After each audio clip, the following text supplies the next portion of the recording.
The first-person shooter marketplace is littered with the corpses of the fallen, each one shot in the back by the next big thing. Make no mistake, my friends, these are deadly times to develop a military multiplayer game. But still, heroes persist. The brave developers at DICE in Sweden have been refining their Battlefield franchise for years for a single purpose: to blow away the competition.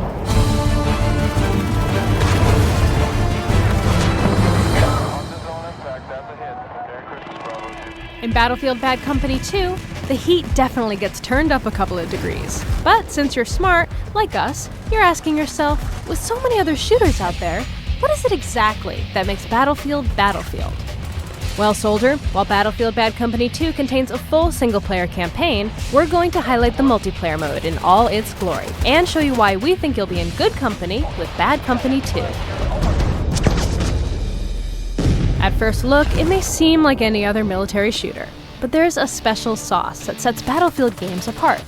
You really have this unique combination of infantry combat versus vehicle versus vehicle, or infantry versus infantry, and no other game really delivers that type of experience in a way that Battlefield does. And with all these vehicles to drive around, you're going to need a little breathing room. So the maps are appropriately huge, but they're also designed to have pockets of buildings for intense urban infantry combat as well. But if you're playing infantry, as the battle lines shift, you're gonna need a lift. We wanted to make sure vehicles in this version of the game were a bit more accessible, so a player felt not afraid to get in a vehicle and use it, but also make sure that there was a level of experience that needed to be gained to be an expert in the vehicle. So that's what we've really focused. We've been doing it for a long time, so now it's about improving that experience and just making it come to life better and just feel more natural and intuitive for our players so that they get a better experience from them. As you use a vehicle, you'll earn experience points that can be used to upgrade it with goodies like armor or sensors, which are attached to your character and come with you as you jump from vehicle to vehicle. But what's the point of being a veteran tank commander if you can't blow stuff up? As in the original Battlefield Bad Company, you still can, but this time the destruction affects gameplay in a way like never before. Let's just say we wouldn't feel safe hiding from a tank in a building. For Battlefield Bad Company 2, we tried to take destruction to the next level, and what we've called it or coined it is Destruction 2.0. And what that does is it gives a player the ability to level an entire building or actually chip away at the cover that somebody's hiding behind, like a cement barrier. So that's what we focused on, micro and macro destruction. It's not just the destruction that's more realistic. One of the first things we noticed was the deep thud of a tank cannon echoing from the other side of the battlefield. When firing weapons indoors, you'll notice a sharp reverberation, just like you would in real life. We wouldn't be making such a big deal about the sound if it wasn't truly exceptional. And we think their sound team has earned some well-deserved props. Good job, fellas. But sound is one of those qualities that you notice at first, and while it truly pulls you into the game world, after a while it just feels normal. As the battle rages, it's the other shiny objects that will catch your attention. Battlefield Bad Company 2 introduces a few new fun toys and gadgets that will help you bring the fight to the enemy.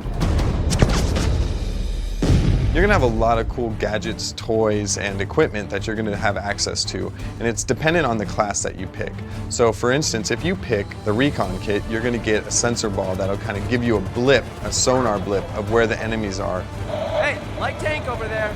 Or if you're the support guy. With the support guy, you're going to get defibrillators, so you'll be able to revive a buddy that's fallen down and keep your team alive and really support them in a unique way that you can only get in Battlefield.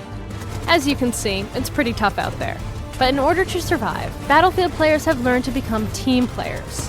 While some gamers still want to play lone wolf style, Battlefield has excelled at fostering teamwork.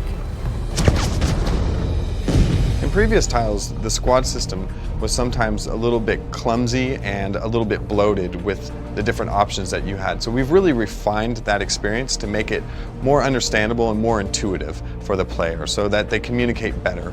We've also made it easier to get into a squad, to create a squad, and to get into a match in a squad. Just making those functionalities flow together much better. Okay, it's true that nobody likes being bossed around all day, so you don't have to follow orders. You simply get rewarded for playing the way you want to play.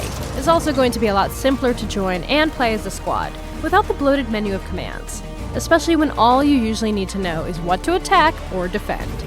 It's up to you, soldier. Only you can decide which call of duty to answer. But we can tell you that we generally enjoyed the ability to spawn your squad members. It saved us that long walk across the battlefield to get back into the action. Plus, staying alive long enough to find, and even drive, our vehicle of choice was a blast. Speaking of blast, we just couldn't get enough of that heightened level of destructibility. It's a simple formula, really. Plenty of great toys equals lots and lots of fun.